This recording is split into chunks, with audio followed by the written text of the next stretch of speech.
rights to leave home and go wherever he damn well pleased without letting anybody know. And that was it. Noah had vanished. I'm 22 now. In the 4 years that have passed since Noah's disappearance, I've done an awful lot of healing. Immediately after he vanished, I called and texted him several times a day, left voicemails until his answering machine was full, sent message after message begging him to let me know he was okay. His phone was always switched on, but he never answered it. I took to trawling local news, searching for reports of missing people and later, corpses that had been found. And nothing. I made many assumptions as to what happened to him, but I never could have guessed the horrifying reality that I would soon find out. Eventually I stopped trying. Panic turned to anger. Maybe the police were right. Maybe he had taken the fuck off and not let anybody know, and that was really shitty and unfair of him to do. I understood wanting to get out of his dad's place, wanting to lay low so his old man wouldn't find him, but where was the need in torturing me like this? One day, approximately 2.5 years after he vanished, I eventually decided that it was no longer worth putting myself through that kind of mental strain. If Noah wanted to ditch me, then frickin' shows how much he really cares. I still miss him. Of course I do. When I'm alone in my flat at night, having a beer or a joint and watching one of our old favorite movies, I sometimes like to imagine that he's there beside me, cracking the same dumb jokes that he always used to.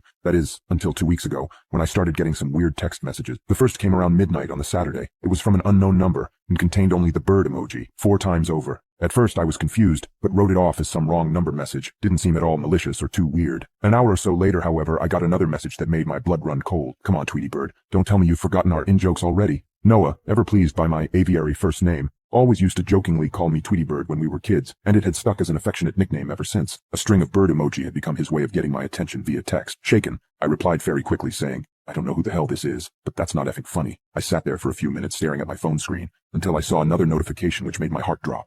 The text read, "What do you mean you don't know who it is? It's Silas, you tosspot. I'm sorry for vanishing. I can explain everything." This was sick. Someone was playing some sort of disgusting prank on me. I furiously replied, saying I was going to block the number, but was immediately met with another response. This time it wasn't a text. It was a voice note, a voice that I'd recognize from anywhere. "Now do you believe it's me?" It was Noah. I immediately tried to call the number, but it was rejected after 2 rings, and I received a new text. "Can't answer calls RN. I can explain everything, but not over text. Need to meet you face to face. Weird stuff happening past 4 years. We'll meet you at Old Library on 31st at 11 p.m. I told him I'd be there no matter what. I'm really scared and confused about all of this. I know I said I'd go to the meeting, but I honestly don't know if I should. The voice message was definitely Noah, and the text mannerisms match his, but something feels very wrong about all of this. You can now check if there's a part 2 by pressing share and more.